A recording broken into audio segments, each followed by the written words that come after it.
सभी साथियों को नमस्कार। पूरे भारतवर्ष में से आप कहीं से भी हो, किसी भी राज्य से हो, योग्यता मात्र आपकी 10वीं पास हो, लड़का या लड़की, और आपकी उम्र सीमा के विषय में मैं बता दूंगा। लंबाई के बारे में बात करें तो 165 आपकी हाइट है। आपके लिए एकदम सूटेबल और शानदार जॉब है। ऑनलाइन फॉर्म कब से शुरू हो रहे हैं, कहां से फॉर्म भरना है, पूरी जानकारी डिटेल में आपको मिल जाएगी। और साथियों, आपको पता है हर प्रकार की नई वैकेंसी के विषय में यहां आपको पूरी जानकारी मिलती रहती है। चाहे बीएसएफ की वैकेंसी की बात करें, सीआईएसएफ की, तमाम वैकेंसी आपको मैं बताता रहता हूं। और सबसे बड़ी बात है इस भर्ती की कि ये सीआरपीएफ की भर्ती नहीं, 2025 में जाते जाते आपको इतना बड़ा मौका मिल रहा है।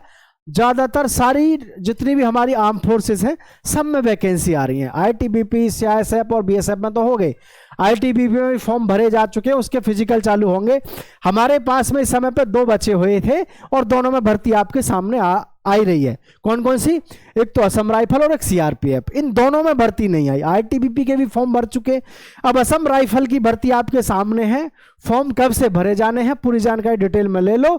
लेकिन यहाँ एक और मोटिवेशन मैं आपको दे देता हूं कि भाई अब आपके पास में ऐसी बहुत कम भर्ती आपको देखने को मिलेंगी जिनमें हाइट आपकी 165 हो। लेकिन इसमें भी आप देखो 165, ठीक है, और 10वीं पास मात्र चाहिए। और अभी इस समय वर्तमान में 7वां वेतन आयोग लागू है, तो 7वें वेतन पे जो आपकी पेमेंट बन रही है वो 60,000 के आसपास है। लेकिन 8वां वेतन जो है 2025 में लागू हो जाएगा और 27 से मिलना शुरू होगा, तो आपका पेमेंट लगभग कितना बनेगा?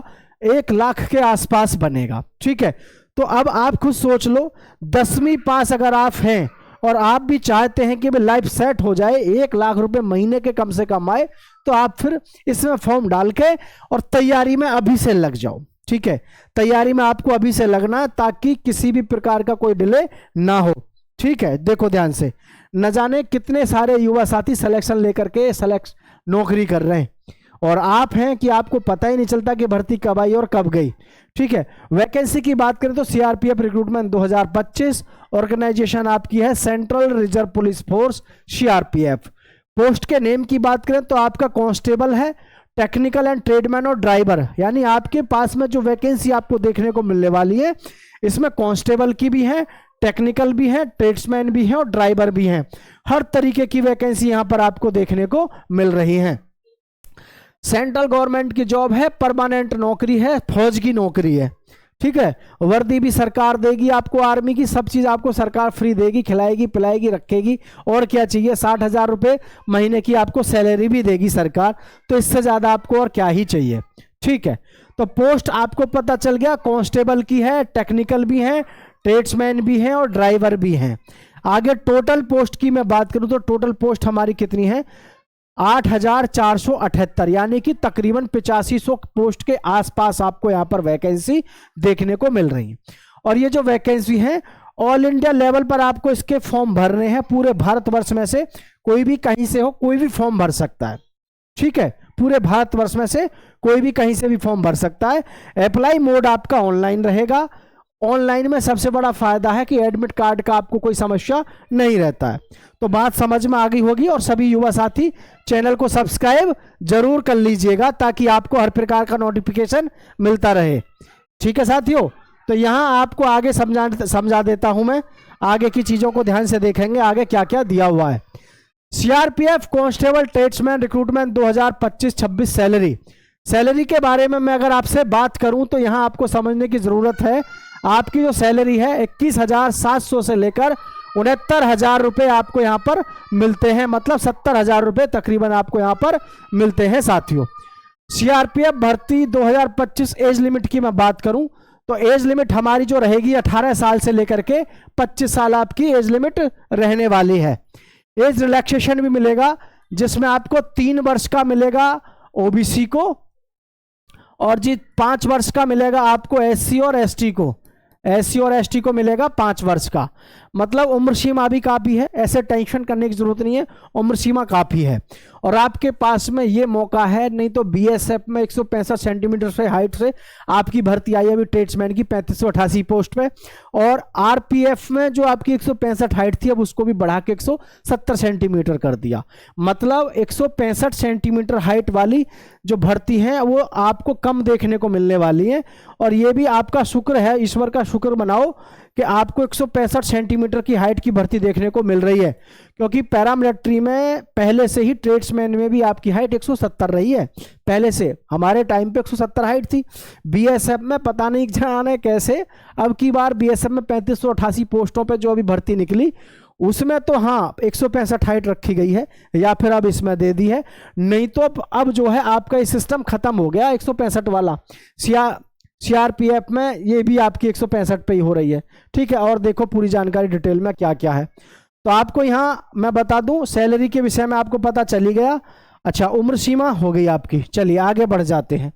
आगे क्या है और कैसे है इस चीज को ध्यान से आप देखेंगे थोड़ा सा। इसमें आपका सिलेक्शन प्रोसेस में क्या है वो देख लीजिएगा आप। ठीक है, सिलेक्शन प्रोसेस में आपका क्या क्या है वो चीज़ें आपको यहाँ पर देख लेनी है। ठीक है, आइए देखिए। तो भाई सिलेक्शन प्रोसेस में आपको मैं बता दूं, सिलेक्शन प्रोसेस में फिजिकल टेस्ट होगा, रिटन एग्जाम होगा और मेडिकल टेस्ट होगा। मतलब वही है, पहले फिजिकल होता है जैसे कि आर्म फोर्सेस में, तो वो आपका होगा और उसके बाद में फिर आपका रिटन टेस्ट होगा। फिजिकल एफिशिएंसी टेस्ट की बात कर लेते हैं तो इन्होंने फिजिकल एफिशिएंसी टेस्ट देखो बहुत आसान सा दिया है।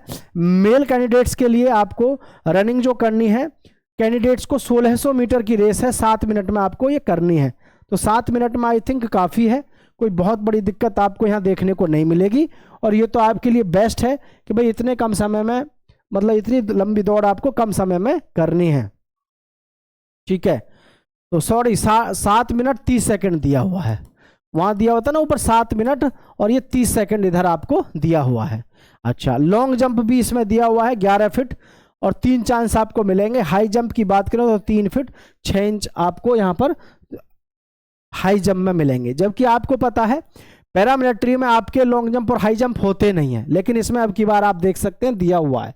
ठीक है, तो इसका मतलब फिजिकल तो आपको यहाँ देना ही है। फिजिकल में आपको लॉन्ग जंप और हाई जंप पे फोकस करने की आवश्यकता पड़ेगी। वहीं पर बात करते हैं लड़कियों की, तो लड़कियों के लिए देख लेते हैं। रनिंग जो होगी लड़कियों की 800 मीटर की होगी और आपकी 4 मिनट 45 सेकंड में आपको ये करनी होगी। 800 मीटर की दौड़ है, 4 मिनट 45 सेकंड में आपको ये पास करनी है। और जो लॉन्ग जंप है इनकी 9 फीट है और हाई जंप इनकी 3 फीट है। और अगर हम बात करें हाइट की, तो हाइट आपके सामने यहाँ देख सकते हो दी हुई है। फिजिकल स्टैंडर्ड एग्जामिनेशन जो टेस्ट है हाइट एंड चेस्ट, लड़कों के लिए 165 सेंटीमीटर है और फीमेल के लिए 155 सेंटीमीटर है। चेस्ट आपकी 75 से 80 सेंटीमीटर है। मतलब अगर हम सीधे सीधे देखें तो यहाँ आप समझदार हैं कि आपके पास में काफ़ी कुछ यहाँ देखने को मिल रहा है। सबसे बड़ा मौका मिल रहा है एक तो हाइट का, और हाइट के साथ साथ में फिजिकल थोड़ा टफ भी है तो थोड़ा सा आसान भी है। टफ तो इसलिए है कि भैया ये जो हमारे पास में लॉन्ग जंप और हाई जंप है ये काफ़ी टफ पड़ती हैं युवाओं को, हर एक किसी के बस की नहीं होता है। ठीक है, और फीमेल के लिए चेस्ट आपका कोई मेजरमेंट होता नहीं है। क्वालिफिकेशन के बारे में सीधी सी बात है, एक बात समझ लो। क्वालिफिकेशन का सीधा सा रूल होता है। सिपाही के लिए अगर आप फॉर्म अप्लाई करते हो सिपाही के लिए, तो आपकी योग्यता रहेगी 10वीं पास। ट्रेडमैन के लिए अगर आप फॉर्म अप्लाई करते हो तो ट्रेडमैन में आपका किसी पोस्ट के लिए आपका NSQL लगता है, और तो किसी पोस्ट के लिए अलग अलग आपके सर्टिफिकेट लगते हैं। टेक्निकल ट्रेड जो होती हैं जैसे आपका वेल्डर हो गया, इलेक्ट्रिशियन हो गया, उसके लिए आपकी यहाँ पर ITI मांगी जाती है। इस तरीके से आपको इसमें योग्यता का ध्यान रखना है। और भाई सबको पता होना चाहिए ट्रेड्समैन के लिए तो आजकल आपसे अनुभव मांगते हैं। बिना अनुभव कह लो या फिर आप मतलब कुशल होने चाहिए, आपका प्रैक्टिकल नॉलेज भी वो चेक करते हैं आजकल। किसमें? आपके ट्रेडमैन के ट्रेड टेस्ट में। तो ये बात दिमाग में बैठा लो, ट्रेडमैन बनना है तो ट्रेडमैन की बुक अच्छे से पढ़नी पड़ेगी। कोई सी भी बुक उठा के पढ़ लो ट्रेडमैन के लिए। ठीक है, और ये आपकी एक गलत फहमी है कि ट्रेडमैन में ये सोच के लड़के फॉर्म नहीं भरते, और जो हल्के से हल्का लड़का भी पढ़ने में होता है वो भी सिलेक्शन ले जाता है ट्रेडमैन में, कि भाई क्योंकि इसमें बहुत सारे लोग इसमें फॉर्म ही नहीं डालते। रही बात इसमें ऑनलाइन फॉर्म भरने की, ठीक है साथियों, तो इसके जो ऑनलाइन फॉर्म शुरू हो रहे हैं, ऑनलाइन फॉर्म साथियों जनवरी 2026 में इसके फॉर्म शुरू होंगे। और जो लास्ट डेट रहेगी आपकी, क्या साथियों, और जो आपकी लास्ट डेट रहेगी, आपकी लास्ट डेट कितनी रहेगी? फरवरी 2026 रहेगी। तो ये वैकेंसी थोड़ा सा हमको इंतजार तो करना है, लेकिन सबसे बड़ा फायदा है आपके पास में एक टारगेट है, एक गोल है कि मुझे जाकर के फॉर्म भरना है और उसकी तैयारी में लगना है। किसी भी साथी का कोई डाउट हो, कोई भी क्वेश्चन हो, नीचे कमेंट में बताइएगा। बाकी आप सभी से कहना चाहेंगे चैनल को सब्सक्राइब करके दोस्तों के साथ शेयर कर दीजिएगा। जय हिंद, जय भारत साथियों, नमस्कार।